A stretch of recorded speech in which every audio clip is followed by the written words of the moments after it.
পৃথিবীর কোনো বউ শ্বশুরবাড়িতে গিয়ে ঝগড়াঝাটি মান অভিমান এসব চায় না। বিশ্বাস করেন কোনো মেয়ে চায় না।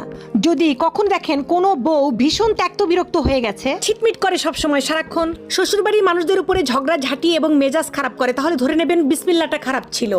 বিসমিল্লাহ মানে বিয়ের পর পর একটা মেয়ে যখন আরেকটা ঘর থেকে আপনার ঘরে আসছে, তখন তার খুব যত্ন দরকার ছিল কিংবা সহযোগিতার দরকার ছিল, একটু সময় দেওয়ার দরকার ছিল।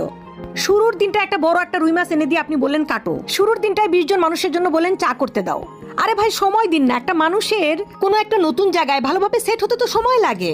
নতুন বউদের মেজাজ শুরুতেই খারাপ করে দেয়, শুরুতেই বুঝিয়ে দেয় এই বাড়িতে তুমি কাজের মেয়ের সমান, এই বাড়িতে তোমার বাপের বাড়ির মতো আদর পাবা না, এই বাড়িতে তুমি পরের বাড়ির মেয়ে হিসেবে ট্রিট হবা।